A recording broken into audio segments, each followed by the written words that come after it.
ಮಿಥುನ್ ಮತ್ತು ಪಲ್ಲವಿ ಮದುವೆ ದಿನನೇ ರಾಘವೇಂದ್ರ ಮತ್ತು ಅನಿತಾಗೆ ಮದುವೆ ಮಾಡೇ ಬಿಡ್ತಾರಾ? ಹಾಗಾದರೆ ಬನ್ನಿ ಈ ವಿಡಿಯೋದಲ್ಲಿ ಏನಾಗುತ್ತೆ ಅಂತ ತಿಳ್ಕೊಂಡು ಬರೋಣ. ನೀವಿನ್ನು ನಮ್ಮ ಚಾನಲ್ಗೆ ಸಬ್ಸ್ಕ್ರೈಬ್ ಮಾಡ್ಕೊಂಡಿದ್ರೆ ಸಬ್ಸ್ಕ್ರೈಬ್ ಮಾಡ್ಕೊಳ್ಳಿ. ಒಂದು ಕಡೆ ಝಾನ್ಸಿ ಕಾಂಟ್ರಾಕ್ಟ್ಗೆ ರಾಘವೇಂದ್ರ ಸೈನ್ ಹಾಕೇ ಬಿಡ್ತಾನೆ. ಆಗ ಝಾನ್ಸಿ ಇದ್ದಳು ರಾಘವೇಂದ್ರನ್ಗೆ ತಗೋ 50 ಲಕ್ಷ ಅಡ್ವಾನ್ಸ್ ಅಂತ ಹೇಳ್ಬಿಟ್ಟು 50 ಲಕ್ಷನ ಕೊಡ್ತಾರೆ. ಕೊಟ್ಟಾದ್ಮೇಲೆ ಇನ್ನು 3 ದಿನದಲ್ಲಿ ನಮ್ಮಿಬ್ಬರು ಮದುವೆ ಬಾಸಿಂಗ್ದಿಂದ ಹಿಡಿದು ಬ್ಯಾಂಡ್ವರೆಗೂ ಎಲ್ಲ ರೆಡಿಯಾಗಿರುತ್ತೆ, ನೀನಿನ್ನ ರೆಡಿ ಆಗಬೇಕು ಅಂತ ಹೇಳ್ತಾಳೆ. ಹೇಳಾದ್ಮೇಲೆ ಒಂದು ಬ್ಯಾಗ್ನ ಅವನ ಮುಖದ ಮೇಲೆ ಎಸಿತಾಳೆ. ಎಸಿದ ತಕ್ಷಣವೇ ರಾಘವೇಂದ್ರ ಶಾಕ್ ಆಗ್ತಾನೆ. ಝಾನ್ಸಿ ಅವಾಗ ಹೇಳ್ತಾಳೆ, ಈ ಬ್ಯಾಗು ನಿನಗೆ ಜ್ಞಾಪನಕ್ಕಿರಬೇಕಲ್ವಾ ಅಂತ. ನಾನು ನನ್ನ ಆಸೆನ ಈಡೇರಿಸ್ಕೋಬೇಕು ಅಂದರೆ ನಾನು ಯಾವ ಲೆವೆಲ್ಲಿಗೆ ಬೇಕಾದರೂ ಇಳಿತೀನಿ ಅಂತ ರಾಘವೇಂದ್ರನ್ಗೆ ಹೇಳ್ತಾಳೆ. ಸರಿ ನೀನಿನ್ನ ಹೊರಡು ಇಲ್ಲಿಂದ ಅಂತ ರಾಘವೇಂದ್ರನ್ಗೆ ಹೇಳಿ ಕಳಿಸ್ತಾಳೆ. ಇನ್ನೊಂದು ಕಡೆ ಝಾನ್ಸಿ ಅವರ ಅಪ್ಪನಿಗೆ ತುಳಸಿ ಕಾಲ್ ಮಾಡ್ತಾಳೆ. ಕಾಲ್ ಮಾಡಿಬಿಟ್ಟು ಏನು ಮದುವೆ ತಯಾರಿ ಎಲ್ಲ ಜೋರಾಗಿ ನಡೀತಾ ಇದೆಯಂತೆ, ಮದುವೆ ಮಾಡಲ್ಲ ಅಂತ ಹೇಳಿದವರು ಮದುವೆ ತಯಾರಿ ಮಾಡ್ಕೊತಾ ಇದ್ದೀರಾ ಅಂತೆ, ಅದು ಹೇಗೆ ಈ ಮದುವೆನ ಮಾಡ್ತೀರಾ ಅಂತ ನಾನು ನೋಡ್ತೀನಿ ಅಂತ ಹೇಳ್ತಾಳೆ. ಮತ್ತು ನೀವೇನು 50,000 ಕೋಟಿ ಆಸ್ತಿನ ಯಾರೋ ಬೀದಿಲಿರೋ ಭಿಕಾರಿಗೆ ಕೊಡೋದಕ್ಕೆ ರೆಡಿಯಾಗಿದ್ದೀರಾ ಅಂತ ಅವರಪ್ಪನಿಗೆ ಹೇಳ್ತಾಳೆ ತುಳಸಿ. ಆಗ ಅವರಪ್ಪ ಇದ್ದನು, ಏನೋ ನಿನ್ನ ಗಮನ ಎಲ್ಲ ಆಸ್ತಿ ಮೇಲೆ ಇದೆ, ನನ್ನ ಮಗಳ ಮೇಲೆ ಒಂಚೂರು ಇಲ್ಲ ಅಂತ ಕ್ವಶನ್ ಮಾಡ್ತಾನೆ. ಆಗ ತುಳಸಿ ಇದ್ದವಳು ಒಂದು ಸಲ ಶಾಕ್ ಆಗ್ತಾಳೆ. ಮತ್ತು ನಾನು ಹಾಗೆ ಹೇಳಿಲ್ಲ ಅಪ್ಪ ಅಂತ ಹೇಳ್ತಾಳೆ.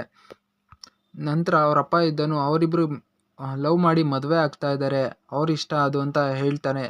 ಆವಾಗ ತುಳಸಿ ಇದ್ದಳು, ಈ ಮದುವೆಗೆ ನಾನು ಬಂದೇ ಬರ್ತೀನಿ, ಈ ಮದುವೆ ಅದು ಹೇಗೆ ನಡೆಯುತ್ತೋ ನಾನು ನೋಡ್ತೀನಿ, ನನ್ನ ಮಗನ ಮದುವೆ ಗಂಡ ಥರ ರೆಡಿ ಮಾಡಿಕೊಂಡು ಕರ್ಕೊಂಡು ಬರ್ತೀನಿ, ಅದು ಹೇಗೆ ನಡೆಯುತ್ತೆ ಅಂತ ನಾನು ನೋಡ್ತೀನಿ ಅಂತ ಅವರಪ್ಪನಿಗೆ ಎದುರಿಸ್ತಾಳೆ.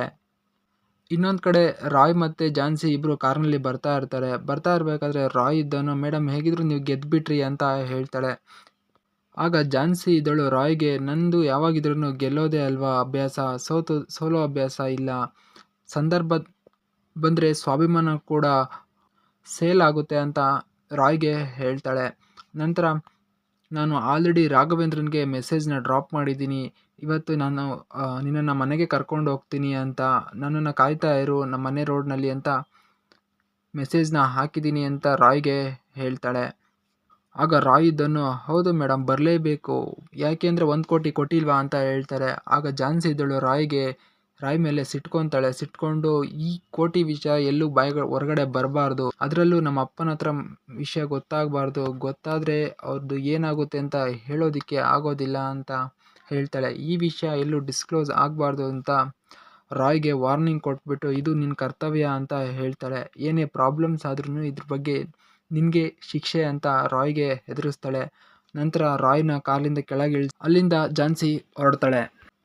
ಇನ್ನೊಂದು ಕಡೆ ರಾಘವೇಂದ್ರನ ತಂಗಿ ಪಲ್ಲವಿ ಮತ್ತು ಮಿಥುನ್ ಫೋನಲ್ಲಿ ಮಾತಾಡ್ತಿರ್ತಾರೆ. ಮಿಥುನ್ ಇದನ್ನು ಪಲ್ಲವಿಗೆ ಕಾಲ್ ಮಾಡಿಬಿಟ್ಟು ಮಾತಾಡಬೇಕಾದ್ರೆ ನಮ್ಮಿಬ್ಬರು ಮದುವೆ ದಿನವೇ ನಿಮ್ಮಣ್ಣನ ನಮ್ಮ ತಂಗಿ ಅನಿತಾಗೆ ಮದುವೆ ಅಂತ ಹೇಳ್ತಾರೆ, ಇದ್ರ ಬಗ್ಗೆ ನಮ್ಮನೆಯಲ್ಲೂ ಡಿಸ್ಕಸ್ ಮಾಡ್ತಾ ಇದ್ದಾರೆ, ಇದಾದರೆ ಮಾತ್ರ ನಮ್ಮದು ಮದುವೆ ಆಗೋದು ಅಂತ ಮಿಥುನ್ ಪಲ್ಲವಿಗೆ ಹೇಳ್ತಾ ಇರ್ತಾರೆ. ಇದ್ರ ಬಗ್ಗೆ ನೀನು ಮನೆಯಲ್ಲಿ ಡಿಸ್ಕಸ್ ಮಾಡು ಅಂತ ಹೇಳ್ತಾರೆ. ಎಲ್ರದ್ದು ಒಂದೇ, ಇದು ಮದುವೆ ಮಾಡಿ ಬೇಗ ತಲೆ ತೊಳ್ಕೊಬೇಕು ಅನ್ನೋದೇ ಅಲ್ವಾ ಅಪ್ಪ ಅಮ್ಮರ ಆಸೆ ಅಂತ ಮಿಥುನ್ ಪಲ್ಲವಿಗೆ ಹೇಳ್ತಾಳೆ. ಪಲ್ಲವಿ ಇದಳು ನಾನು ಈಗಲೇ ಡಿಸ್ಕಸ್ ಮಾಡ್ತೀನಿ ಅಂತ ಹೇಳ್ತಾರೆ.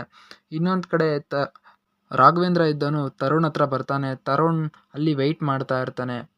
ಆಗ ರಾಘವೇಂದ್ರ ಇದ್ದನು ಅವ್ನು ಕೊಟ್ಟಿದ್ದ ಬ್ಯಾಗನ್ನು ತರುಣ್ಗೆ ಕೊಡ್ತಾನೆ. ತಗೋ ನಿನ್ನ ದುಡ್ಡು ತೊಗೊಂಡೋಗ್ಬಿಟ್ಟು ಕೊಡು, ನೀನು ಮನೆ ಪತ್ರ ಅಡ ಇಟ್ಟು ಕೊಟ್ಟಂಥ ದುಡ್ಡಿದು ಅಂತ ಹೇಳ್ತಾನೆ ತರುಣ್ಗೆ ರಾಘವೇಂದ್ರ. ಆನಂತರ ರಾಘವೇಂದ್ರ ತರುಣ್ಗೆ ಹೇಳ್ತಾನೆ, ಈ ದುಡ್ಡನ್ನ ದರೋಡೆ ಮಾಡಿಸಿದ್ದು ಇನ್ಯಾರೂ ಅಲ್ಲ, ಈ ಝಾನ್ಸಿನೇ ಅಂತ ಹೇಳ್ತಾನೆ. ಆಮೇಲೆ ನಾನು ಈ ಮದುವೆಗೆ ಕಾಂಟ್ರಾಕ್ಟ್ಗೆ ಒಪ್ಕೊಂಡೆ ಅಂತ ತರುಣ್ಗೆ ಹೇಳ್ತಾನೆ. ಹೇಳಿ ಅಲ್ಲಿಂದ ಹೊರಟ್ಬಿಟ್ಟು ಅಡ್ವಾನ್ಸ್ ಕೊಡಲಿಕ್ಕೆ ಛತ್ರಕ್ಕೆ ಹೋಗ್ತಾರೆ. ನಂತರ ಝಾನ್ಸಿ ಹತ್ರ ಬರ್ತಾನೆ. ಈ ಕಡೆ ಝಾನ್ಸಿ ವೆಯ್ಟ್ ಮಾಡ್ತಾ ಇರ್ತಾಳೆ ರಾಘವೇಂದ್ರನ್ಗೆ.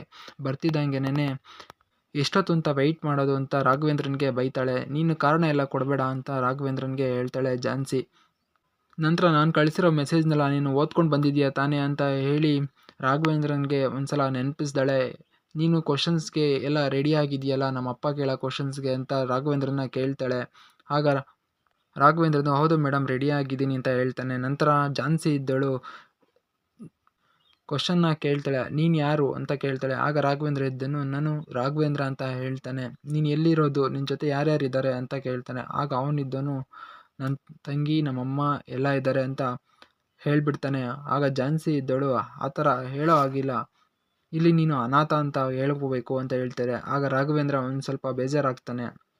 ನಂತರ ಅಲ್ಲಿಂದ ಹೊರಟಿ ಝಾನ್ಸಿಯವ್ರ ಮನೆಗೆ ಹೋಗ್ತಾರೆ. ಆ ಕಡೆ ಅವರಪ್ಪ ಅವ್ರು ಬರೋದನ್ನ ಕಾಯ್ತಾ ಇರ್ತಾರೆ.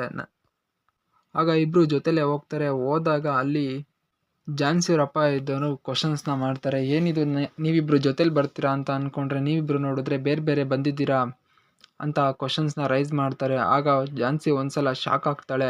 ಆಗ ರಾಘವೇಂದ್ರ ಇದ್ದವನು, ಮದುವೆಗೆ ಮುಂಚೆ ಜೊತೆಲಿ ಬರೋದು ಸರಿ ಇರೋದಿಲ್ಲ, ಮದುವೆ ಎಲ್ರೂ ಒಂದು ಮಾಡುತ್ತೆ, ನಾವು ಮದುವೆಗೆ ಮುಂಚೆನೇ ಒಂದಾಗೋಕ್ಕೆ ಇಷ್ಟಪಡೋದಿಲ್ಲ, ಅಲ್ಲಿವರೆಗೂ ಬೇರೆ ಬೇರೆನೇ ಇರ್ತೀವಿ ಅಂತ ಅಂದ್ಕೊಂಡಿದ್ದೀವಿ ಅಂತ ಅವನು ಝಾನ್ಸಿಯವ್ರ ಅಪ್ಪನಿಗೆ ಹೇಳ್ತಾನೆ. ಆಗ ರಾಘವೇಂದ್ರ ಇದೆ ಅಲ್ವಾ ಸಂಸ್ಕಾರ ಅಂತ ಝಾನ್ಸಿಯವ್ರ ಅಪ್ಪನಿಗೆ ಹೇಳ್ತಾರೆ. ಆಗ ಝಾನ್ಸಿಯವ್ರಪ್ಪ ರಾಘವೇಂದ್ರನ ಮಾತಿಗೆ ಮೆಚ್ಚುಗೆ ವ್ಯಕ್ತಪಡಿಸ್ತಾರೆ. ಇಲ್ಲಿಗೆ ಈ ಸಂಚಿಕೆ ಮುಕ್ತಾಯವಾಗುತ್ತದೆ ಫ್ರೆಂಡ್ಸ್. ಈ ವಿಡಿಯೋ ಇಷ್ಟ ಆಗಿದ್ರೆ ಲೈಕ್ ಮಾಡಿ, ಶೇರ್ ಮಾಡಿ.